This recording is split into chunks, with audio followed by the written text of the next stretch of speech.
I don't know. I think they're making her come across as being old. And she's very competent and she's very lovely and she's very enthusiastic. And I think she was very nurturing to Meadow. But, you know, just because she is over 60, don't put her into a box. And I think that's one thing that the producers of this programme have done. They've pigeonholed people. And here's the state of the garden on the wet, miserable Wednesday afternoon. Oh, it's horrid out there. At least it's not too cold. And here's a little loaf cat asleep on the sofa. Look at her. She's dead to the world. Hello everybody, it's Ashley here from One Stitch After Another. Not a scrap of makeup on today, not a hair wash today yet. It is just about 2 o'clock, just gone 2 o'clock. I'm so behind. I've normally filmed by now. Anyway, you don't want to know about all that nonsense. It is my husband's birthday and he knows I'm cooking him dinner, but he doesn't know that I've invited our next door neighbours to come and join us. So in a minute, gosh, I'm ever so hot, I've got to take this off. In a minute, I'm going to crack on with my cleaning. I've got a leg of lamb in the oven, slow roasting, Middle Eastern style. It's had half an hour. It's got 4.5 hours to go. It's already filling the house with fragrant, spiced, lovely lamminess. Anyway, we're going to talk about several things today. And it's going to be quite a short one. Normal service will be resumed next week. I'm so busy. I need to put my glasses on as well because I can't see you. And Amo, if you're watching, I'm sorry, I'm not looking at you. Do you know, I think this is a bit out there. I caught up with a friend last night who's just recently had an autism diagnosis at the age of 57. She said, I'm looking off now. And I do it. She says she can't make eye contact. And I wonder whether I'm on the spectrum somewhere. They say we all are, don't we? Anyway, I have one almost finished object to share with you and one work in progress. I have tried to cast on the Musselburgh hat for hubby's Christmas present. I have thrown my DPNs out of the pram.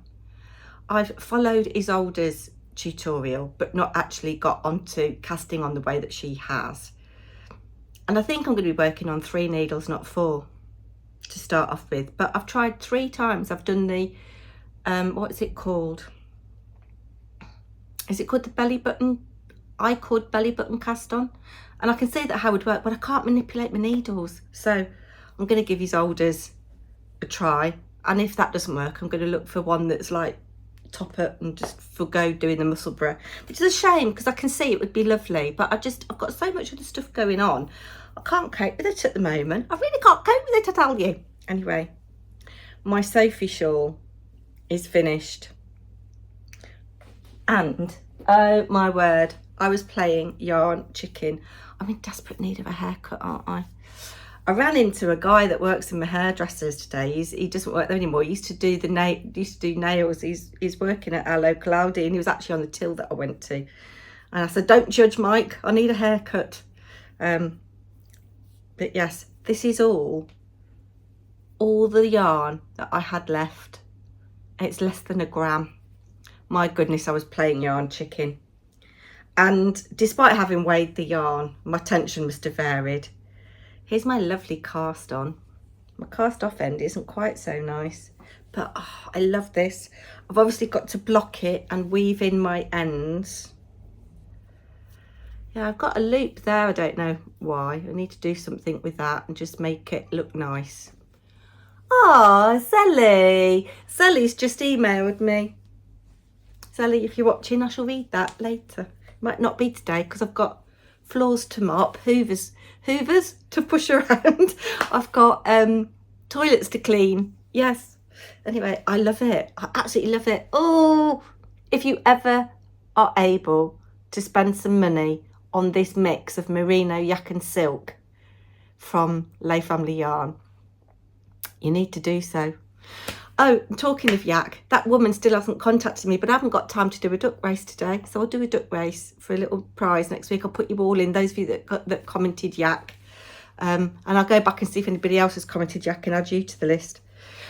Oh, but I love it. I might keep that on for a little bit, actually. Yeah. It might not even need blocking. I suppose blocking it would make it a bit, what's the word? Just make it a little bit bigger. But I adore it, the softness of it. Yes, so that is my almost finished object. Oh, look, Amelia the duck sat on the windowsill. She's still got no eyes. But I am cracking on with Holly the hedgehog. Oh my God. I've tried 3 times to do the head and given up. I think I just was not in the right headspace. So I'm cracking on with her body. I thought that's the biggest bit. And it is in Taj, as you can see. So this is her bottom that she'll be sitting on. And then it kind of, it'll be joined at the back. That's her belly. Her legs will go there.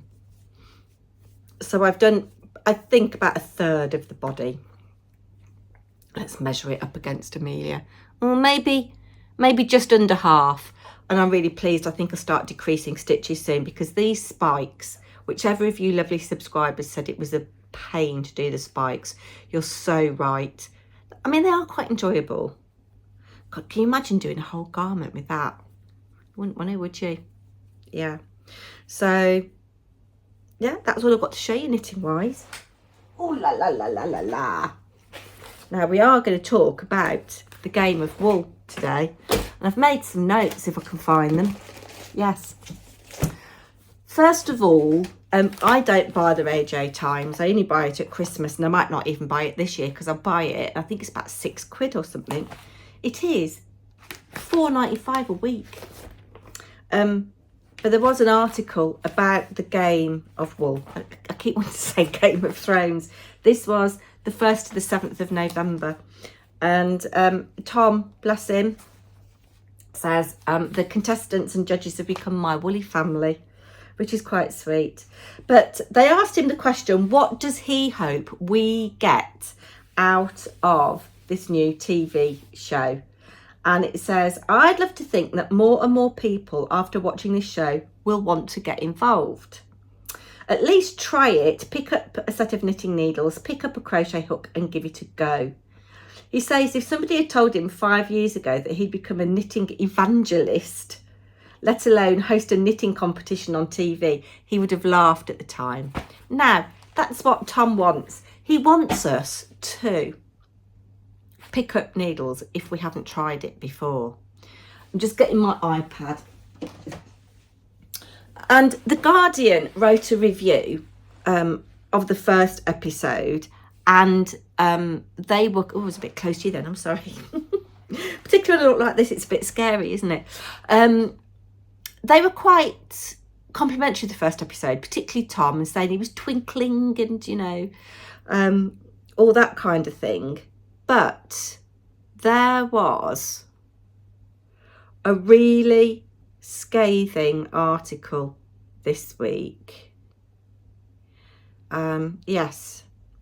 So I think this was in Monday's Guardian. It says, the headline is, Shetland Islanders accuse Tom Daley's game of wool of cultural appropriation.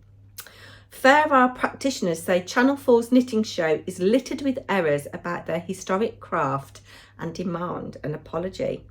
The group chat for Shetland knitters was popping off, says one member, as they settled down to watch the first episode of Game of Wool, Britain's Best Knitter. And I want to address that in a minute. Thought it was a bird on the tree, but there isn't. It became clear to the seasoned knitters that the Sunday primetime programme, which focused on Shetland's Fair Isle technique, was littered with errors, prompting bitter disappointment, claims of cultural appropriation, and demands for a correction from the broadcaster. Practitioners contacted by The Guardian were frustrated that a series intended to showcase knitting to a wider audience should get so many things wrong about the historic technique. The style is named after Fair Isle, the southernmost of the Shetland Islands.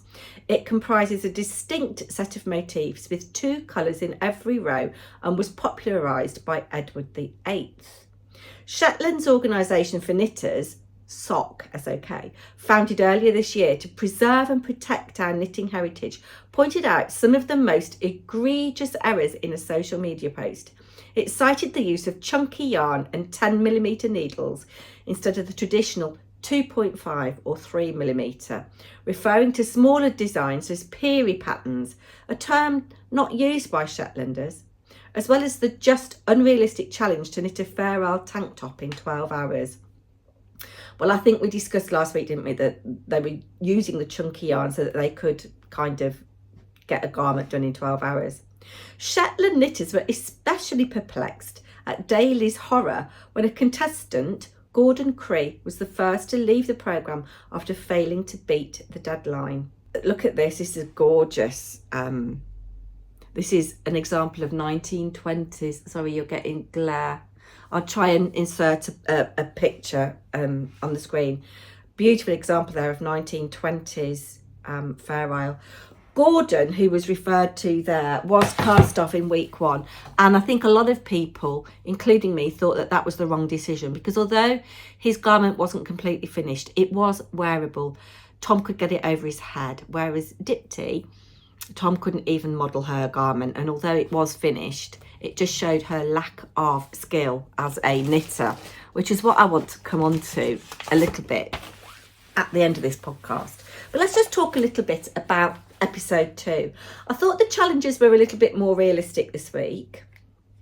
I loved the dog outfit challenge, actually. I'm not going to talk about them in depth. There were a few comments from the judges about hats not fitting. Contestants had to use a mixture of knitting and crochet, and the theme for both tasks for the week was icons. So some people chose icons like David Bowie, Canterbury Cathedral. I'm not going to say anything else in case you haven't seen the episode and want to go and check it out. Just a spoiler alert, I will be saying who was cast off this week. I liked all of the outfits. I thought the dogs were just delicious. Some of the hats didn't stay on and judges made comments about that.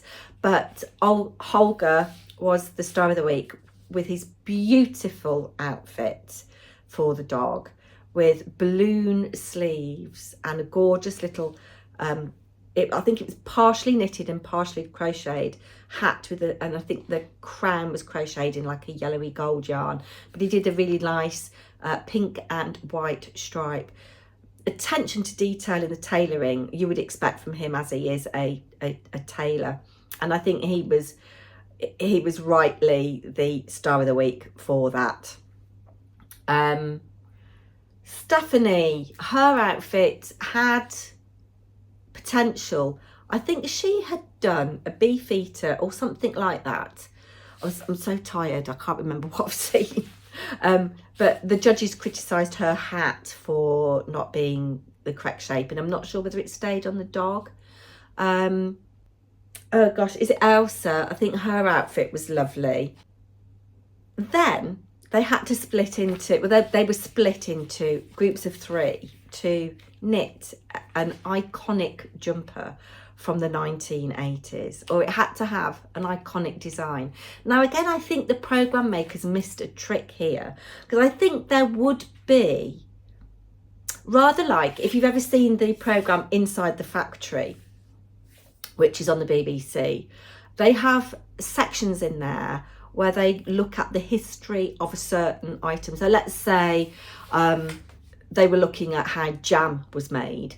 Then they've got a historian that would go off and do a little segment in the programme about the history of jam. And I think that they could have done that in this episode, shown some iconic 1980s knitwear designers, such as the lovely Patricia Roberts. Now, the judges said that what would make the garment correct, if you like, for that time period, for the 1980s, was it had to be mohair and it had to have intarsia. If you don't know what intarsia is, I'm sure all of you do. It's a motif, like I was showing you with Holly the Hedgehog. So it's not like Fair Isle, where it's stranded colour work and you're carrying your yarn across the back every 2, 3, 4, 5 stitches. With this, you're doing blocks of colour and having lots of little separate balls of wool hanging down. But look at this lovely, iconic 1980s, this this book was published in 1981 from Patricia Roberts. This pattern's called His Master's Voice. They could have talked about people like that. They could have talked about people like Susan Duckworth and Di Gilpin herself. They could have shown some of her designs from the early 1980s. Again, they missed a trick.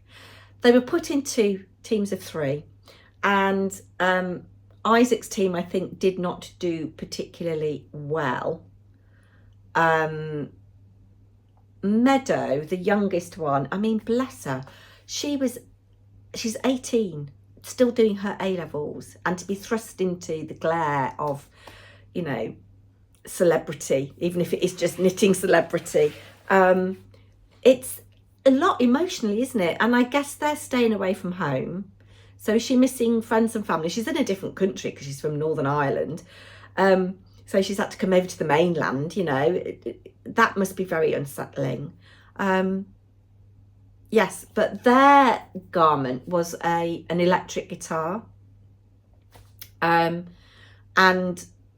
she put herself forward to knit the front of the sweater with this guitar, and she'd never done intarsia before. And she did have a little bit of a meltdown. And I think that just highlighted how emotionally vulnerable she was. And spoiler alert, she was the one that was cast off, which is a shame.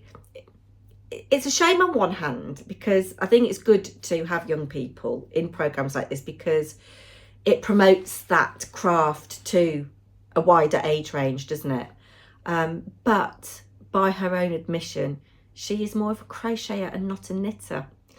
And I'll come on to that again in a minute. I know I keep teasing you. The team that won were Holker's team, and the judges made his eyebrows raise when they said, "Oh, you clearly had good communication and, you know, are on the same wavelength." And they did a classic thing of just colour block work with checkerboard patterns across the sweater in a diagonal, rather like that checkerboard pattern on the sleeve that I showed you of the Patricia Roberts pattern that I regret I knitted and I don't have that pattern anymore. He wanted to keep it clean and simple and focus on the elements of the design. And Tracy, who he clearly did not get on with, they had very different design intentions, and they wanted the outcome to be very different. Yes, they clearly had a bit of a to-do. She wanted to embellish, which the balloon people did with strings, which was quite nice. Yes, so I thought that was really funny, but I'm glad that Holger held his ground, because I think it made for a really lovely garment that, although it's based on something that's 40 years old or more, actually could be worn today. Yes, but here we come. Before I show you one more thing, before I go off and tend to my lamb, which needs another baste, I might show you a little bit of it actually. Oh yeah, I just want to talk a little more about a couple of the other contestants actually. I think Elsa is one to watch. I think Lydia is very competent. I'm not sure about Dipti. Simon, the judges really liked his coat for his dog. It was very textured. There was a lot of cabling and moss stitch, and where he fell apart, he's obviously not a crocheter, and he wanted to design a stained glass window. His design was based on Canterbury Cathedral, I think, and he was going to crochet this a piece to fit into one of the arches of the knitting, and that was going to represent stained glass, but it didn't quite turn out as he wanted to. I like Simon actually. I hope he stays in for a bit. Isaac, I think, and all of these views are just my own personal views, and I do not want to offend anybody. I mean, none of the contestants are going to be watching my little podcast anyway, are they? And all of my comments are just my own personal opinion. I don't wish anybody any ill will at all. I'll just put that out there. I think Isaac is very enthusiastic, but maybe has not got enough knitting knowledge yet to understand how long things take. Maybe he's got the ideas, he's very imaginative, very enthusiastic, as I say. Simon, I think, is very competent. Stephanie is very competent, but I don't like the way they're portraying her as an older woman. Quite, you know, mumsy, grandma-y. And yes, she probably is a mum and she probably is a grandma, but I don't know. I think they're making her come across as being old. And she's very competent and she's very lovely and she's very enthusiastic. And I think she was very nurturing to Meadow. But, you know, just because she is over 60, don't put her into a box. And I think that's one thing that the producers of this programme have done. They've pigeonholed people. Yes. But I have a major problem with this programme. I will continue watching it. It's called Game of Wool, Britain's Best Knitter. If it is Britain's Best Knitter, why are they crocheting so much? Why are they focusing on crochet? And I know that some people out there might say, oh, well, you know, in knitting, you might do a crochet provisional cast on, or you might crochet a hem. But actually, crochet is a completely different skill. I can't crochet. I would not be able to enter that programme. Not that it ever picked me as a contestant, but I'd not be able to enter it because I can't crochet. And this brings me to my last comment about Game of Wool before I show you one more thing. Dipti, I'm paraphrasing here perhaps, she said in this week's episode, I'm a huge fan of crochet, but I'm not a great knitter. Why is she then on a programme called Britain's Greatest Knitter? Sorry. I've got a really sore throat. I'm coming down with a cold. Anyway, that is that. I have picked up in Sainsbury's today, and I'm sorry, you're going to get Claire, and there is crinkling. Thank you to the 1,500 of you that watched last week. It blows me away. I bought an episode of Cross Stitcher magazine when I was in Sainsbury's. It was an impulse purchase. It's got 2 kits in it. And I won't be making Christmas cards, cross-stitch Christmas cards, but I did like that little picture there. And I also found in my stash this that I have started. You're not even going to be able to see any of it because it's so dark. Oh, it is 20 to 3 now. Need to be cracking on. I've only got 4 hours to get everything done. I started this ages ago. And look, my sellotape's bound together. It is a little Christmas or winter sampler. And that's all I've done so far. It's not cross stitch, it is a sampler. And it's Mill Hill beads. I'm just getting this out so that it's not as glary. It's got a lovely little snowflake there. Yeah, so I thought I might, if husband ever gets my magnifying daylight lamp mended, the power supply's gone on it, might have a little go at that. Just give me a break from my knitting. So that is it, my lovelies. A short one today. Rambled on a bit, and I know I look a fright. I am sorry. I'm going to get this up and edited now. Oh, yes, I have got a really busy week coming up. Husband's birthday today, neighbours coming around for dinner. I'm going to the theatre tomorrow to watch one of my theatre trained students in a production of High School Musical. Quiet night in Friday, thank goodness. When I get in from school, I need to plan my teaching for Saturday. Saturday I'm teaching, going to my dad's, then we're going out for Pete's birthday dinner Saturday night. Then Sunday, I'm going to, I have taken you with me before last year, or it might have been earlier this spring. I'm going to another reenactors market in Brighton. We've been invited along by some friends, so I'm going to go. If there's anything knitting, fibre-based, I'll take a bit of footage, and then we're going out for Sunday lunch. Monday, I'm going to be collapsing in a heap. Anyway, bye-bye, my lovelies, and I'll be back next week. Bye now. Here's my lamb after an hour. I have got 4 hours to go. Oh my goodness, it is just so yummy.